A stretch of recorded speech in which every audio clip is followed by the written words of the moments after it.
ఇప్పుడు వారిని తీసుకున్న తర్వాత ముగ్గురు ఒకటేసారి చెప్పండి. సార్ కైండ్ రిక్వెస్ట్ ప్రభుత్వానికి ఏంటంటే సార్, ఇవాళ సపరేట్గా బీసీ సబ్జెక్ట్ మీద సభ పెడతామని నిన్నటి నుంచి మీడియాలో చెప్పడం జరిగింది. అంతకుముందు గౌరవనీయులు ఉత్తమ్ కుమార్ రెడ్డి గారు కమిటీకి చైర్మన్గా ఉన్నారు కాబట్టి వారు కొంత డేటా బయట పెట్టడం జరిగింది సార్. అయితే మేము అనుకున్నది ఏంటంటే ఉత్తమ్ కుమార్ రెడ్డి గారు డేటా బయట పెట్టారు. ఈరోజు అసెంబ్లీలో ఆ డేటాతోని ప్రభుత్వం ఏం చేయబోతుందనే ప్లాన్ ఆఫ్ యాక్షన్ ఇస్తామని అనుకున్నాం సార్. అయితే ఓన్లీ స్టేట్మెంట్ మొన్న ఉత్తమ్ కుమార్ రెడ్డి గారు ప్రెస్ మీట్లో చదివిందే మళ్ళీ ఇవాళ స్టేట్మెంట్ చదివేసి అయిపోయింది అని మమా అనిపించేస్తే దీంతో ఏం చేయబోతా ఉన్నారు ఈ డేటాతోని?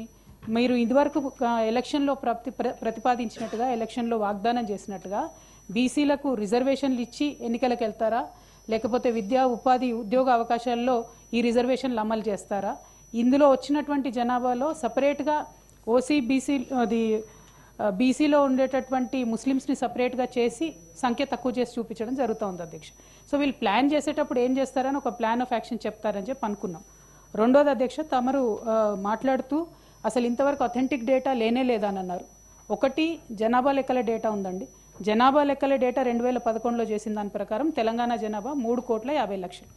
ఎవ్రీ డికేడ్లో అంటే ప్రతి 10 సంవత్సరాలకు ఒకసారి అది ఇంటర్నేషనల్ వైజ్గా ఉండేటటువంటి ట్రెండ్, భారతదేశంలో ఉండేటటువంటి ట్రెండ్ను చూసి యావరేజ్ తీస్తే 13.5% పెరుగుతుంది సార్ ఎక్కడైనా కూడా జనాభా.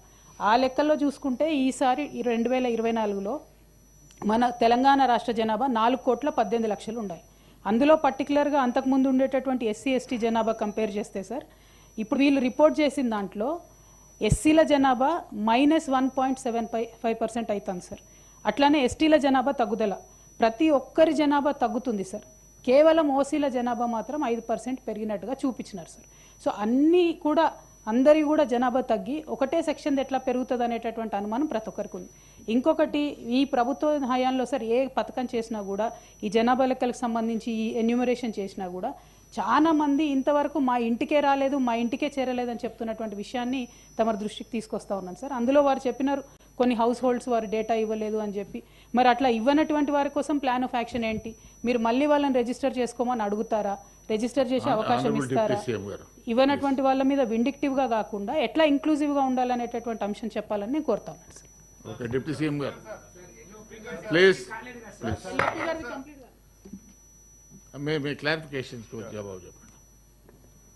అధ్యక్ష, ఎస్సీ వర్గీకరణ విషయంలో రాష్ట్ర ప్రభుత్వం చిత్తశుద్ధితో ఆ వర్గీకరణ అమలు చేస్తానన్నట్టుగా గతంలోనే రాష్ట్ర ప్రభుత్వం ప్రకటించింది. ఆ విధంగా ముందుకు పోతున్న తెలంగాణ రాష్ట్ర ప్రభుత్వానికి, గౌరవ ముఖ్యమంత్రి గారికి, గౌరవ ఉప ముఖ్యమంత్రి గారికి అందరికి కూడా హృదయపూర్వకంగా ధన్యవాదాలు తెలియజేస్తా ఉన్నా అధ్యక్ష. అయితే ఇక్కడ ఒక చిన్నది ఏంటంటే అధ్యక్ష, ఈ ఎస్సీ వర్గీకరణకు సంబంధించి 3 కేటగిరీలు అనుకున్నారు అధ్యక్ష. ఈ 3 కేటగిరీల్లో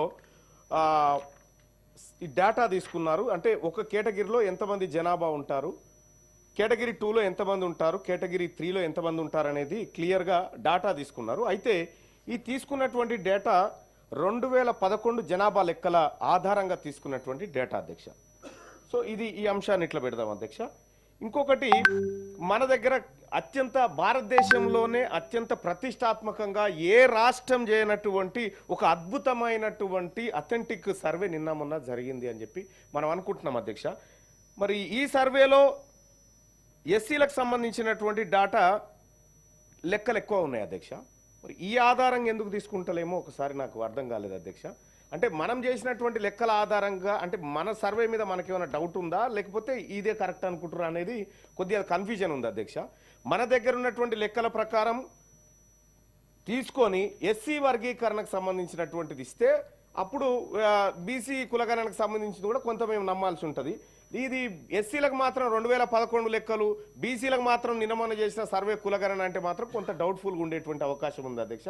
ఇక రెండో అంశం ఏంటంటే అధ్యక్ష, మనం ఇప్పటిదాకా కులగణనకు సంబంధించినటువంటి అంశం కూడా మాట్లాడుకున్నాం కాబట్టి కులగణన విషయంలో కాంగ్రెస్ పార్టీ నాయకత్వం కానీ కాంగ్రెస్ పార్టీ ప్రభుత్వం కానీ చిత్తశుద్ధితోనే ముందుకు పోవాలని కూడా చెప్తా ఉన్నాం అధ్యక్ష. కానీ ప్రజాక్షేత్రంలో మాత్రం అనేకమైనటువంటి అనుమానాలకు తావొచ్చింది అధ్యక్ష. దానికి అనేక కారణాలు ఉన్నాయి. గతంలో కేసీఆర్ గారు చేసినటువంటి సమగ్ర కుటుంబ సర్వేలో 2014లో చేసినటువంటి సర్వే, అది ఎంహెచ్ఆర్డి గవర్నమెంట్ వెబ్సైట్లో ఉంది. దాని ఆధారంగా కొంత విశ్లేషణలు జరిగినాయి. సో అది కాదనుకున్నప్పటికీ సరే బీసీల లెక్కనైతే లేదు, ఎస్సీ ఎస్టీల లెక్కనైతే 2011 జనాభా లెక్కలలో ఉంది. వాటితో ఇప్పుడున్నటువంటి లెక్కలు కంపేర్ చేస్తే ఈ పొంతన కలవట్లేదు అధ్యక్ష. సో మరి దానికి ఇప్పుడు విషయం ఏంటంటే 16 లక్షల మంది ఇందులో పాల్గొనలేదని చెప్తే అందులో 9 లక్షల చిల్లర దళితులే కనిపిస్తారు అధ్యక్ష. మరి ఇంకెవరైనా అనలిస్ట్కి ఎట్టైనా చేపించుకొని, లేకపోతే రేపు పొద్దుగాల వాళ్ళు ఊరుకోరు. ఎందుకంటే పరిశాన్ అయితే అందులో అనేకమైనటువంటి లోపాలు కనిపిస్తామని నేను చూస్తూనే ఉంటే, మరి ప్రతిపక్షాలకు ఛాన్స్ ఇవ్వకుండా ఇంకేమైనా లోటుపాట్లు ఉంటే కూడా సరిదిద్దుకోవాలి. ఎందుకంటే పూర్తి స్థాయి లెక్కలు రాలేదు, ఇంకా పూర్తి స్థాయి లెక్కలు రాలేదు.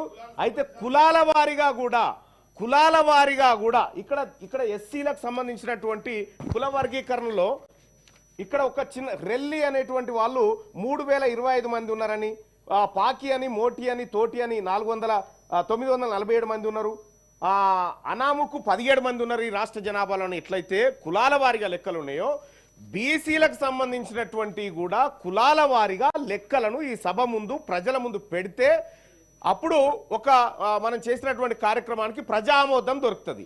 లేదు అనుకుంటే కాదు. ఇప్పుడు ఈ పత్రం అసలు నాకు అర్థం కాలేదు అధ్యక్ష. ఈ పత్రం ఒకటి పెట్టాం మనం, కానీ ఇది ఉందని మొన్న ఉత్తమ్ కుమార్ రెడ్డి గారే చెప్పారు, గౌరవ మంత్రివర్యులు. మరి ఈడ గదే కనిపిస్తుంది, ఇంకా కొత్తగా ఏం లేదు. ఏమైనా బిల్లు ఏమైనా పెడతారేమో నేను సంతోషంతో ఊరుకొచ్చిన అధ్యక్ష. ఇక్కడ బిల్లు కనిపిస్తలేదు, ఏం కనిపిస్తలేదు, మళ్ళా గదే ఉంది కథ.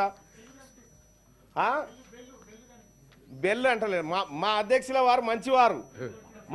వారు మంచివారు కాబట్టే ఇక కొత్త సభ్యులకు కూడా ట్రైనింగ్ శిక్షణ కోసం అలాంటి చిన్న చిన్న సభ్యులకు కూడా ఇస్తూ ఉంటారు అధ్యక్షులు. ఆయన గొప్పవారు. అయితే ఇక్కడ అధ్యక్ష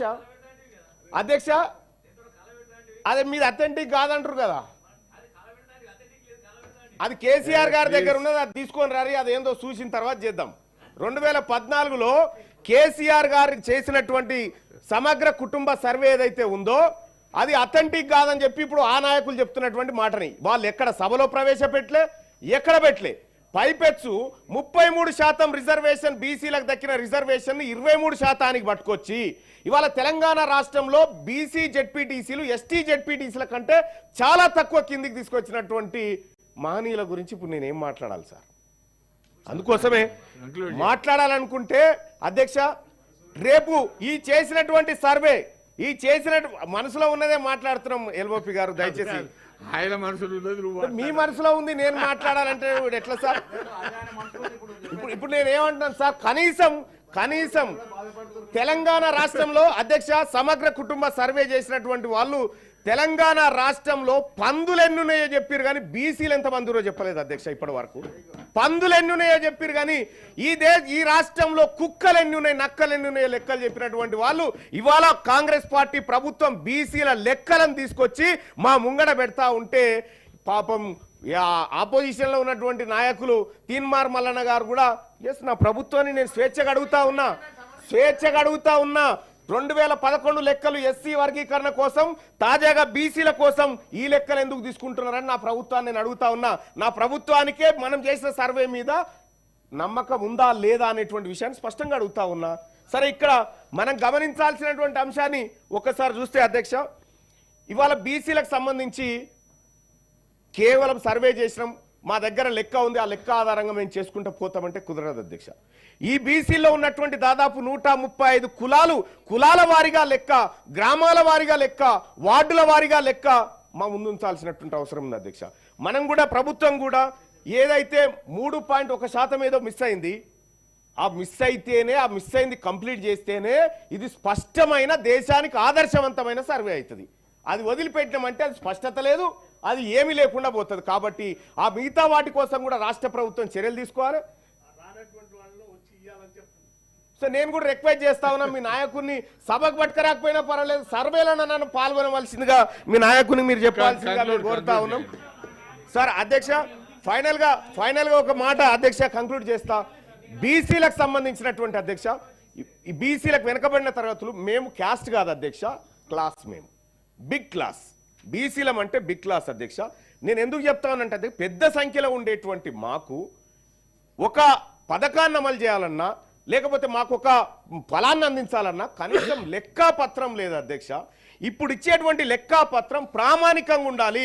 ఎక్కడైనా సంఖ్యల్లో పొరపాటు జరిగితే, ఎక్కడైనా డేటా ఎంట్రీ దగ్గర ఏమన్నా పొరపాట్లు జరిగితే సరిదిద్దుకోవడానికి కూడా సమయం ఉంది. ఎందుకంటే ఇప్పుడు మనం పూర్తి లెక్కలు పెట్టలేదు కాబట్టి. సో అట్లేమైనా మిస్ అయితే కూడా సరిదిద్దుకునేటువంటి ప్రయత్నం చేయాలి. ఎందుకంటే ఇది మా 50% పై చిరుకున్నటువంటి వర్గాలకు సంబంధించినటువంటి తలరాత అక్కడ ఉంది. ఆ తలరాత కరెక్ట్గా ఉంటే మా జీవితాలు మారితే ఆ తలరాత బరాబర్ ఉండాలని చెప్పి కోరుకుంటా ఉన్నాం అధ్యక్ష. ఫైనల్గా ఒకటే మాట అధ్యక్ష, నేనైతే బిల్లు పెడుతురేమో కేంద్రానికి పంపుతురేమో అని సంతోషంగా వచ్చిన అధ్యక్ష. మరి మళ్ళీ అది ఎప్పుడు పెడుతురో మళ్ళీ ఎప్పుడు రావనో, ఆ పెట్టినప్పుడు మా బిగ్ క్లాస్ వాళ్ళకి ఎక్కువ సమయం ఇవ్వాలని కోరుకుంటా ఉన్నా అధ్యక్ష.